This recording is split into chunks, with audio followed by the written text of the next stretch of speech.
Well, children, as stated, today it's a lot. So I'm filling in, like I said in one of my other videos, I'm filling in for my dog at her store, and I'm not in the system over here. I used to be, because I used to work both stores, but somehow I ended up not in the system any longer. So I can't clock in. So I am literally working right now for free, waiting.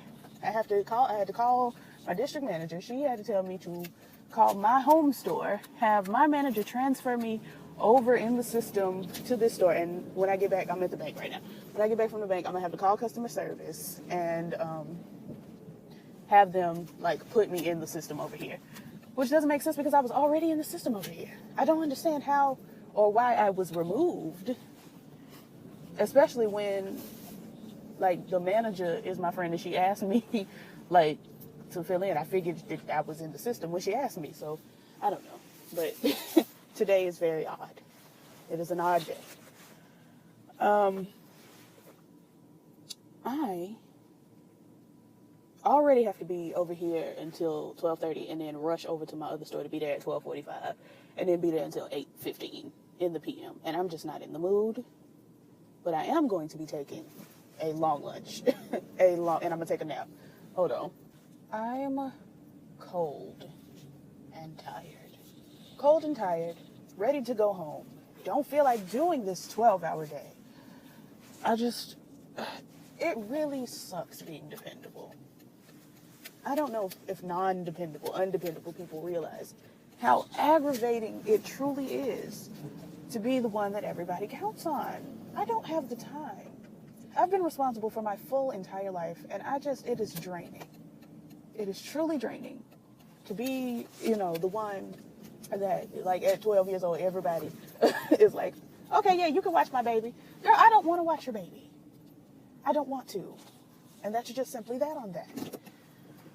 Anyway, girl, I'm drained, so I'm going to talk about it all day probably.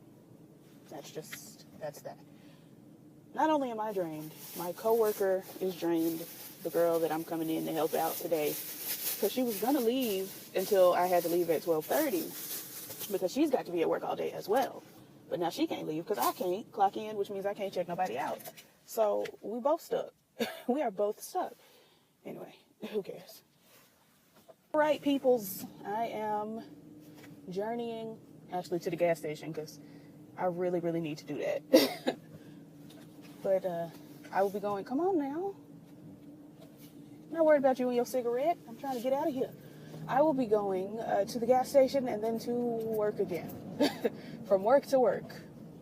I am seeing your comments. I have not been able to stop and actually answer them, but they do pop up on my phone. I'm seeing a lot of support today in dealing with the loss of my friend. I appreciate that.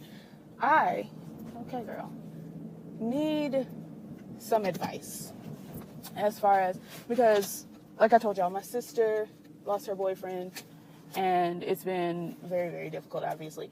I told her to make a YouTube channel and talk about it. Would anybody be interested in seeing that? Because I want to show her like the comments of people saying, yeah, I would like to see that. Because I feel like she feels like don't nobody want to see that, but I feel like it would be super cathartic because it makes me feel worlds better to be able to get on this camera and talk to y'all.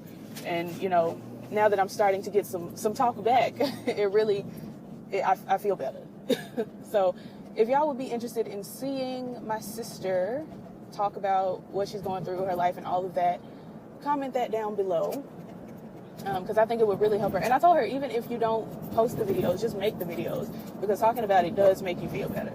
It makes me feel better to post them, but some people, they just feel better making them. So I don't know. Anyway, that's all I wanted on that. I'm just out here driving and carrying on, fool-la-lying and the like and such, which and so forth, and trying to get over to this MAPCO so that I may fill my tank with delicious gases so that the car may continue to go. I'm not on E, actually, which is very surprising, being that I filled up 2 weeks ago today. And my truck takes a lot of gas. I am on a quarter tank, which is very unusual for times like this. But I did hitch a bunch of rides with my mama like last week, and I could not move my truck during the ice capades. Also last week, well, it's Saturday, so it's still this week, this past week. So I guess that saved me on gas.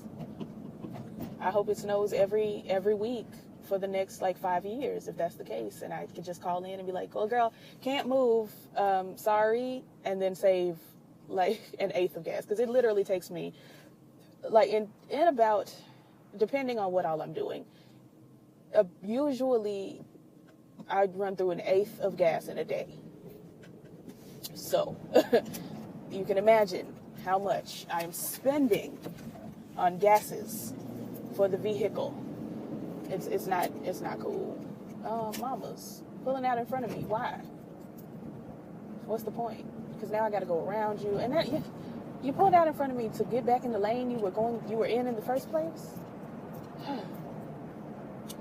Anyway, I'm trying to decide if I'm going to grab something to eat before I get to work again, or if I'm going to go to work the next like 4-ish hours, 5, and then take my lunch in the evening, as I usually do when I don't have a 12-hour shift. These are the questions that marl my mind. I'm really not hungry right now. My stomach ain't awake yet. So it generally takes my stomach a little bit of time to wake up and decide, oh, hey, I could go for, 2 all-beef patties, special sauce, lettuce, cheese, pickles, onions on a sesame seed bun. And we're not at that point yet. But I know that when I get to work, I'm probably going to hit that point. So I'm like, do I buy some food and just take it with me and eat it at lunch, but then it'll be cold? I mean, eat it at work, but then it'll be cold? Or do I eat now even though I'm not hungry? Or, Excuse me. That is my second sneeze of the day, and I'm displeased. For I feel that I'm actually trying to come down with the sickness. And I don't want the sickness. The flu is going on out here, and the children are dying, and I'm just not interested. I know I'm not going to die from the flu. That's not my destiny. I feel that I'm called to die tragically, and the flu is just not tragic enough for what my death is probably going to be. Because, girl, I really feel like I'm just going to, like, blow up one day. Just minding my business, walk into a building, and the building catches on fire and explodes or something. I feel like that's my destiny. Anywho, enough about death. I'm just driving, just talking, just driving and talking. Anything y'all want to talk about in particular? Any specific subjects, videos y'all want me to do? Any fool-la-la and y'all want me to fool-la-la? Like, what's up? What y'all got going on over there? What y'all doing this weekend? Who cooking? Who barbecuing? What's up? Because I'm just simply not.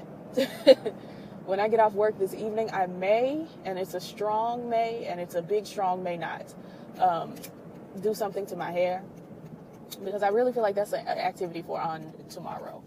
Now, I am supposed to be going to a brunch at 10:30 in the morning. First of all, that's breakfast. That ain't nobody's brunch at 10:30. But my brother is having a birthday, and I'm supposed to be going to his brunch at 10:30 a.m. Now, mind you, church starts at 10:30. They go to a different church. Their church starts at 8. But my church starts at 10:30. So I could go to the brunch, but then I'll have to explain when my family and them say, why you wasn't at church this week? Because they ask me every week. This week, why you wasn't at church? I would have to say, well, I went to brunch. And then they would go through all the foolishness and carryings on. And I'm just not in the mood for any of it. I'm so tired. Anyway, let me pump this gas and get on to my other job, child. Hold on. Or I'll be back. I don't know, girl. I don't know.